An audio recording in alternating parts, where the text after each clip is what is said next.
Okay.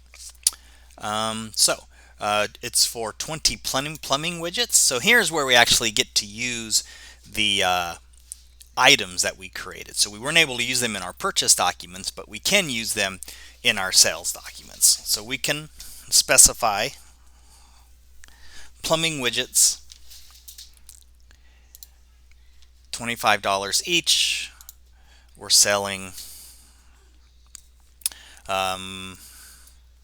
we are going to sell 20 of them for $500. Now we need to add our sales tax.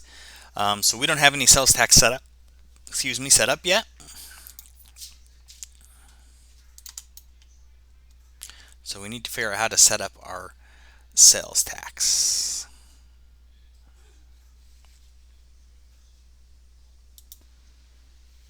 Okay, so to create a sales tax, once we hover up here, we can collect a sales tax on this. We can hit add taxes, and now the case study tells us we want a 6% tax to the state of New York. So we are just going to put 6% here, and we'll just call it New York state. And if they had if we have a tax number, we could put that there, apply taxes, and there we go, collecting the $30 tax. Great. Okay, see if we need anything else on this invoice. Okay. We can do some interesting things here, though. We can add a payment schedule for them. I don't know that I've ever seen that option. Wow, we can even charge a we can even charge a certain interest amount. Or no, we can let them pay in certain percentages. Never seen that before in any other software. That's pretty cool. Okay, excellent. So let's save this.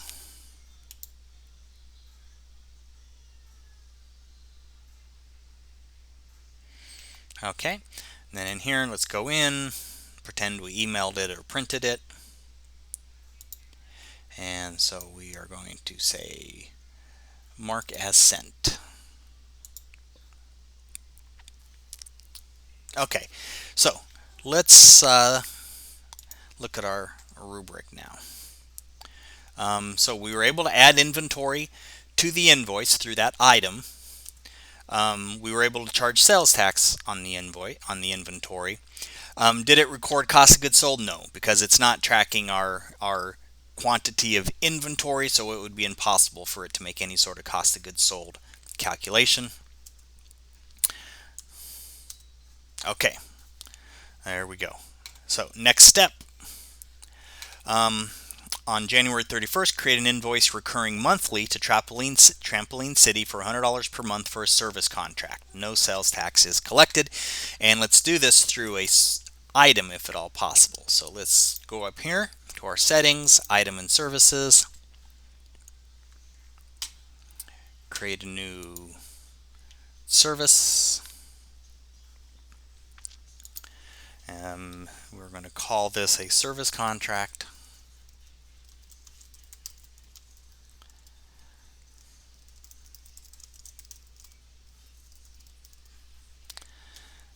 We are going to put it at $100.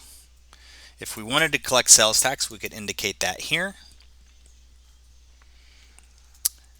Good. Okay. Save.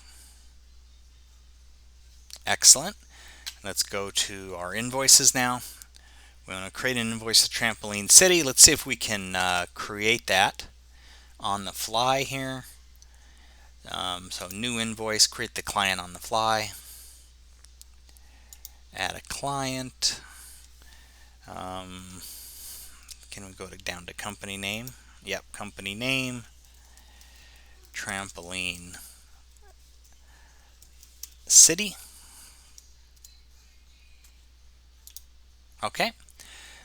Date of issue, we want it to be January 31st.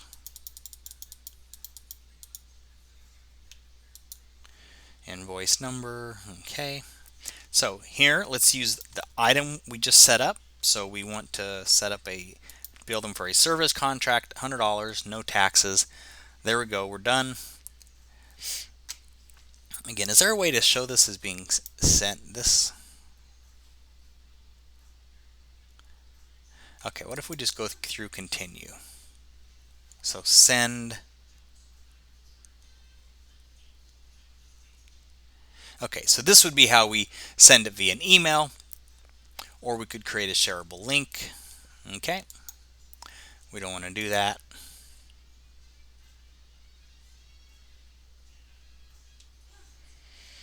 Okay, so again, let's mark this as sent.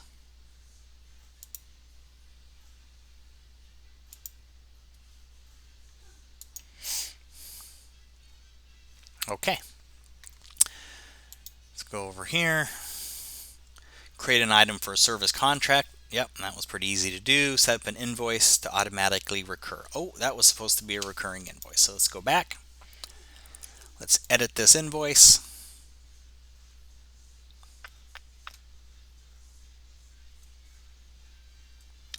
Okay, so it's not letting us set it recurring after we've already created it. So let's go cancel. Let's do another invoice.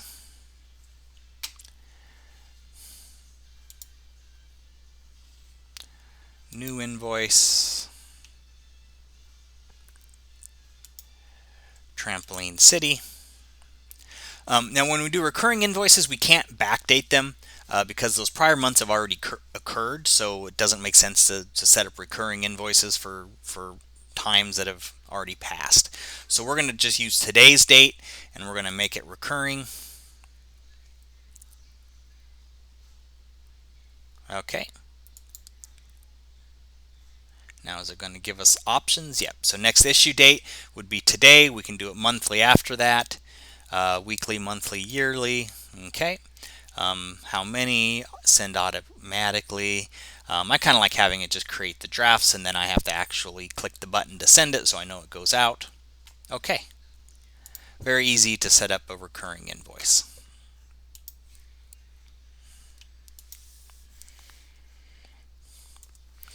Okay, moving on. You receive on 120, you receive a check from Family Bowling for the full amount of the invoice. So I think we might have a problem here with how let's just hit cancel on this recurring invoice. We saw that we were able to do it. So this Family Bowling, I have the wrong date on it. Let's see how hard it is to change the date. We may not be able to edit since we already sent it.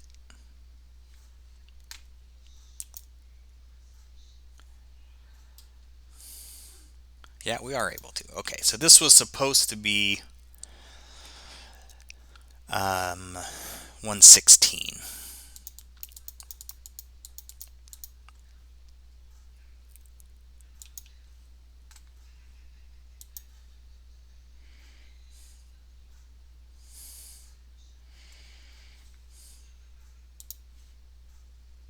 Of course, it tells me everything's overdue because it's actually October now. Okay, good. So now we want to receive a check from the Family Bowling for the full amount of the invoice, record receipt of the check, but don't deposit it into the bank account yet. Okay, so let's see how we do this. I'm going to assume we can somehow do this from the invoice screen.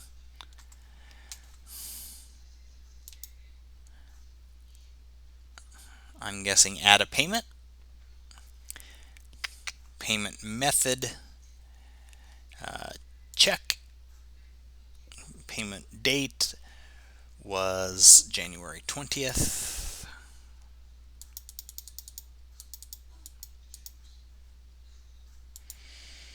Okay. And add payment. Now notice again, we're not able to tell it where to put this check, kind of like when we paid cash expenses.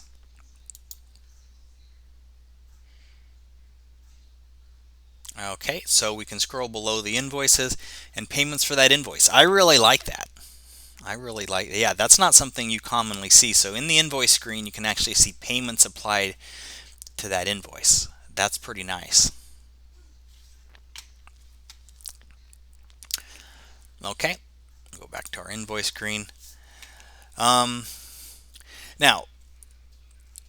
the case study wanted us to record the receipt of it, but not yet the deposit, and we couldn't do that. We can't even control where it gets deposited. So let's look in our reports here.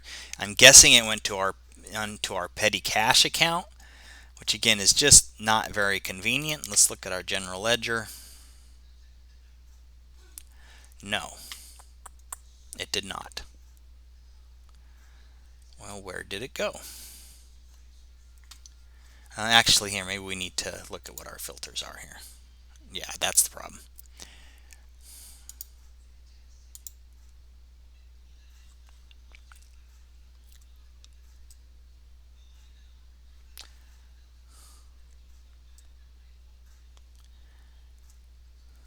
Okay, so here we issued the invoice, and here we collected payment on the invoice, but where's the other side? Oh, right there. Okay, so yes, it did go into our petty cash account. So that is not at all handy. So hopefully we'll be able to straighten it all out when we go to reconcile our checking account, but we'll have to see. The way they handle the manually entered cash is very strange.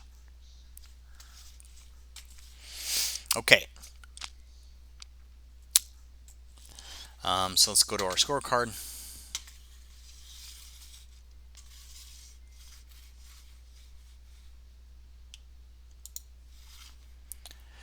Receive a check for an outstanding invoice.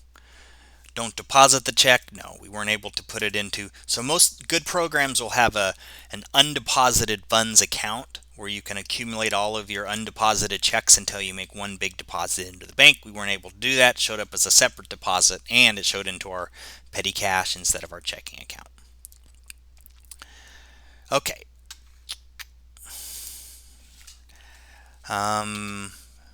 Next, on January 25th, an unknown customer comes to the offices and purchases a plumbing widget for $25 cash. Record the cash received, but don't deposit it yet. Okay, so now here we would rather not do an invoice because this is just a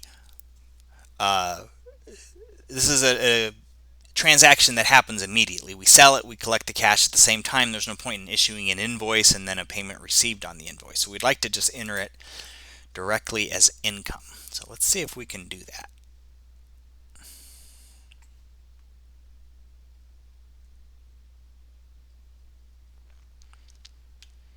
Okay, so here, invoice payments, that's not what we want.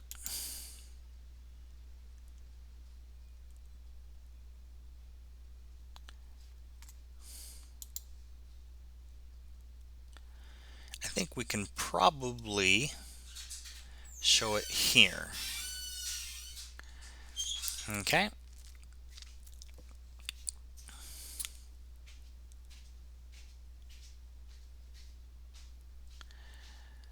Okay, so it's not coming from anything like that.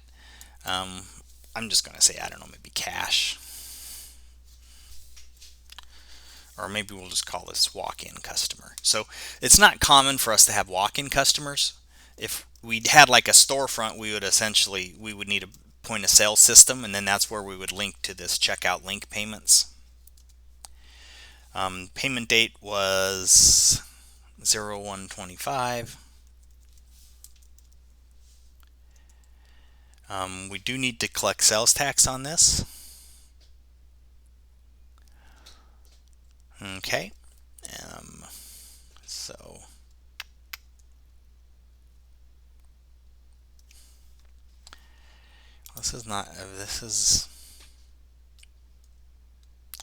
can't we use our sales items so that we can, yeah, this is a really inconvenient way to do it, so I don't want to do it this way.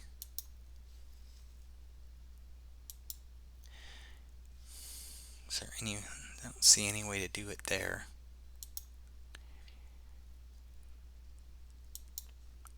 What about our payment settings? No.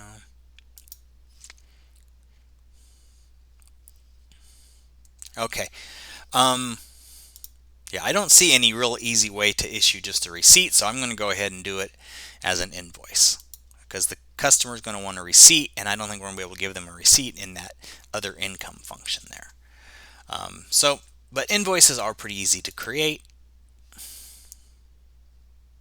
So I'm going to create a customer just called walk-in, and we can apply all of these walk-in invoices to that. And so this was on 125.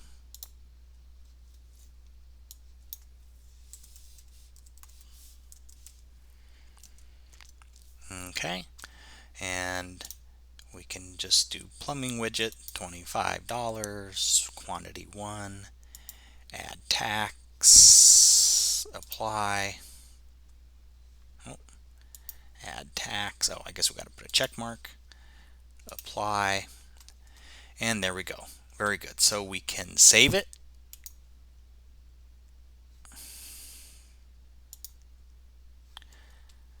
Okay. So let's just say walk in for both the first and last name. Okay, save it.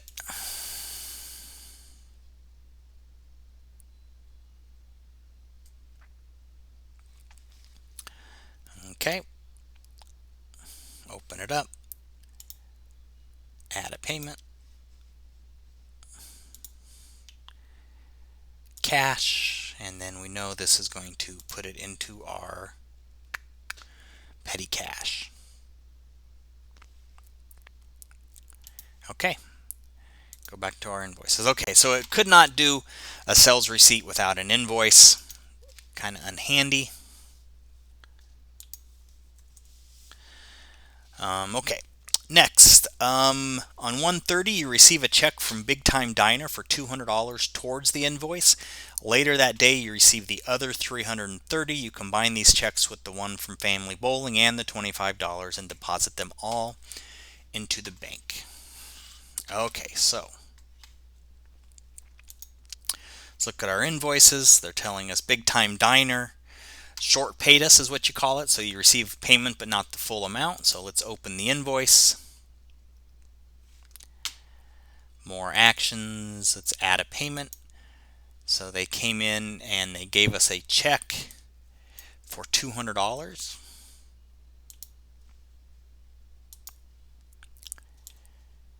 on 130.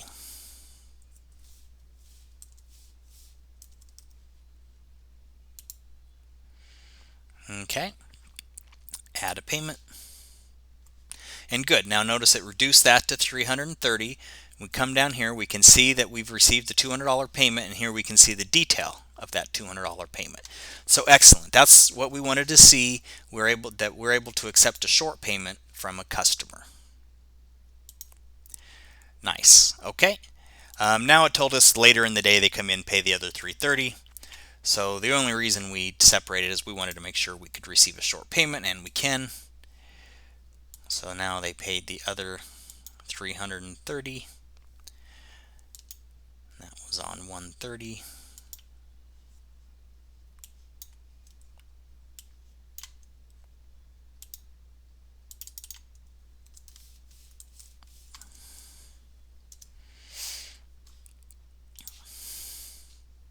Okay, great. I really love this invoice screen. This is so nice having all the functions related to the invoice in one place.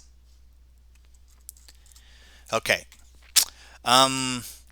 good. So we want to combine all of these items and put them into one deposit into the checking account. There's no way we can do that. Everything's just getting posted directly to our petty cash. So combine multiple checks into a single deposit. Nope. Combine multiple checks and cash into the single deposit. Nope. Okay, can we view our outstanding invoices? Yes, we can. This invoice center is really nice. Here are all of our outstanding invoices right here. Okay, very nice.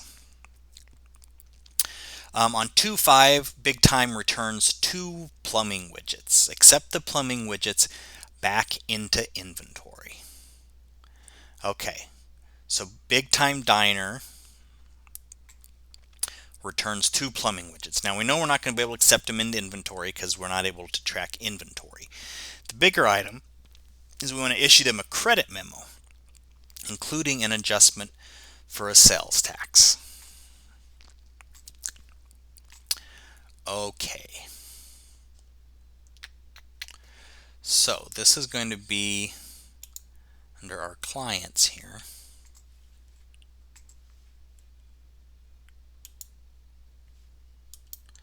Let's open Big Time Diner.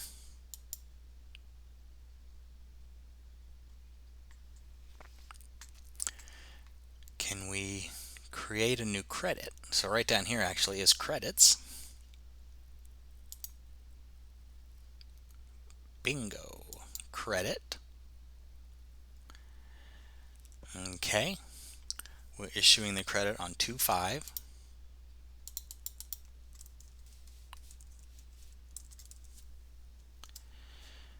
Okay. Now down here, can we select, very nice, plumbing widgets, and they are returning 2 of them. Nice. Uh-oh.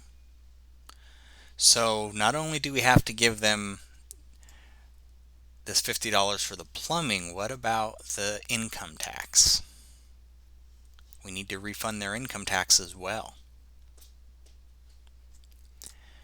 That's a problem. Now on the invoices to refund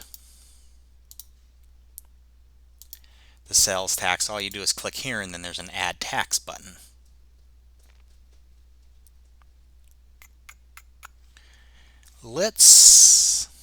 Okay. Okay, so we can't do that, so I'm just going to go ahead and say, actually credit, and can we change this?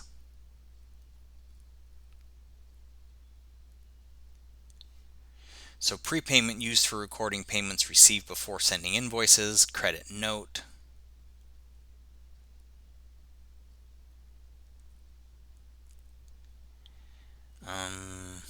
So I'm going to change this. It's not really a prepayment, so I'm going to change it to a credit note. Okay, let's go ahead and hit save. So we weren't able to refund their income taxes, but let's look at our item here. Maybe we need to tell it that this item always has sales tax associated with it. So can we edit this plumbing widgets, add taxes, apply, save. Nice. Okay, so now let's create an invoice here. Or a credit memo for the client. Yeah, I don't think it's going to change the one we already saved.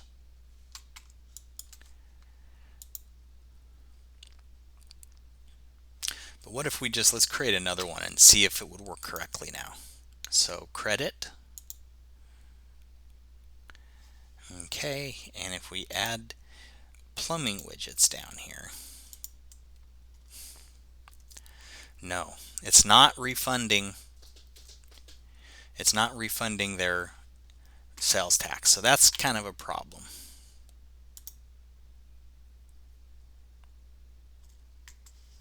Okay. The only other place I could think to try it would be in the invoices. Can we create like a negative invoice? So let's create an invoice.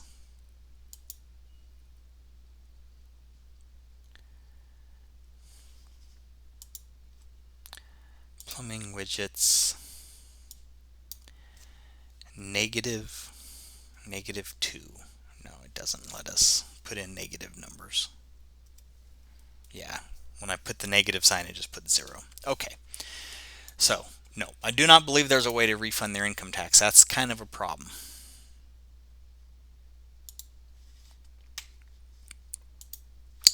Okay, so view outstanding invoices. Yep, very good.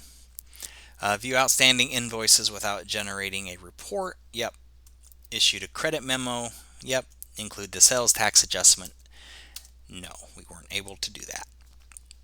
Okay, Record inventory, return back into the inventory. No, we're not able to track inventory. View balance by customer. Yeah, I think we can do that, right?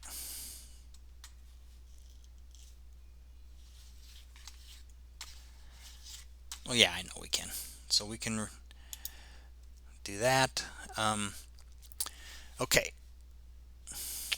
Issue them a credit memo including an adjustment for sales tax, view the credit balance in their accounts receivable account, refund the credit balance by issuing them a check. Okay, so that could be a problem. So here we have Big Time Diner. We see they have a $50 credit. Okay. Now, can we refund that $50 credit?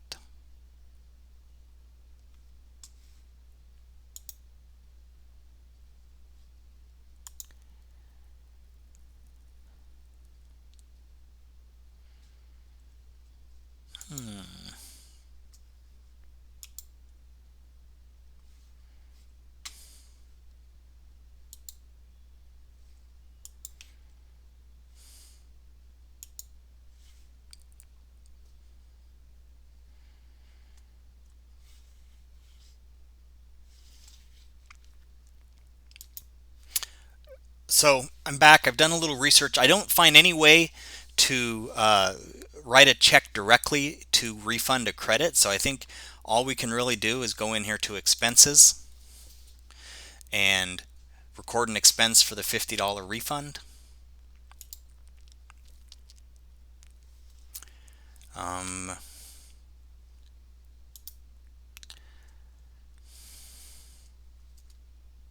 So I don't know. Let's just choose something here. So this is the account it'll go to.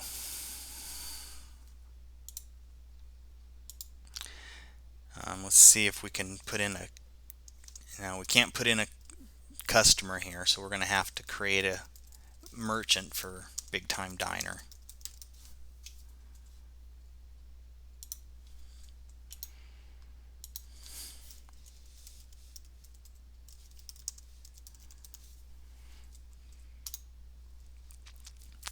Okay. Save. So there. Oh, I forgot to put in the amount.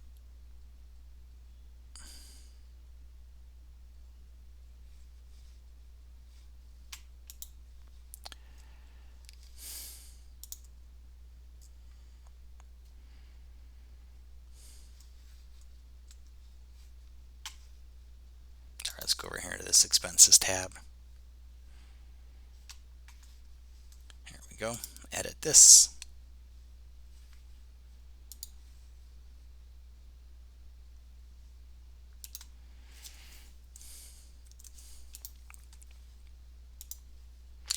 Now we've given them their money back. Now we need to go into their file and we need to get rid of that credit memo.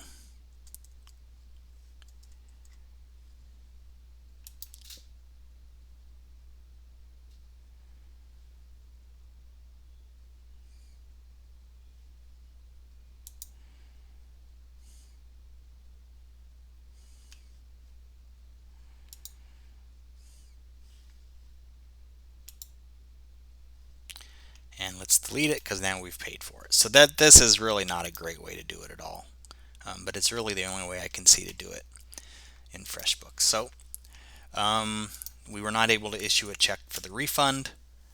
We can view transactions summarized by customers. If we just go to the customer and go invoices, show all the invoices, credits, expenses. Yeah, so I like their interface here. Gives you your whole client's picture in one shot. Okay, view our sales tax liability detail. So I think in our reports we had some sales tax reports.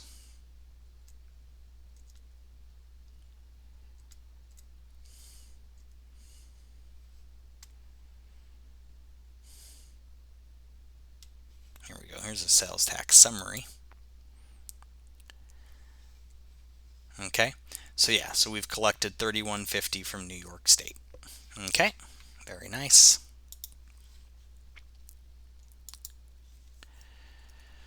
Pay our sales tax liability with a check.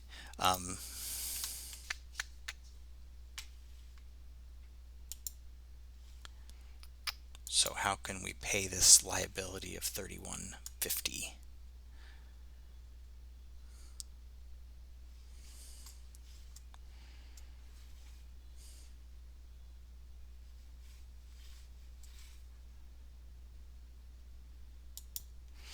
Okay, done a little bit of research. The only way we're going to be able to show that, the only way you can really adjust your balance sheets account in here at all is through journal entries, and we have to be the accountant user for the journal entry. So we'd have to log out, log back in as an accountant. If you saw our chapter 1 study, we had set up two different accounts. One is the owner, one is the accountant. So if you're the accountant and you go to the accounting tab, then there is a make journal entries screen. So I'm not going to count that as being able to make the payment. That's too much of a hassle, but you could get it done by logging in as an accountant. Pay sales tax liability electronically. Nope. File a sales tax return. Nope. Subjective ease of use. This is a tough one because there are certain parts of their accounts receivable I really, really like the invoice screen where it shows all the payments being applied below, where you can really do everything related to that invoice all in one screen. I love that. I like the customer layout when you're looking at a customer and all of the different transactions. But there are things like being able to issue that credit memo as a check. The way we did it is one way. The sales tax liability, basically not being able to use write checks that come out of balance sheet accounts. That just doesn't make any sense, because sometimes you have a liability like the sales tax liability that you need to pay with a check, but this doesn't give you any opportunity to do that. And when you make payments and you receive payments, they all go into the petty cash instead of into the individual checking account. So I'm going to give it a 0.5 out of 1, similar to what I did for chapter 2, because it's really the same issues. It's the layout is pretty, and there are certain things I really like about it, but the functionality is very difficult for fairly routine things like paying your sales tax quarterly. You have to have an accountant to go in and make a journal entry. So or you can sign in as an accountant yourself and make the journal entry. So anyway, so that is chapter 3 of the Fit Small Business case study for FreshBooks.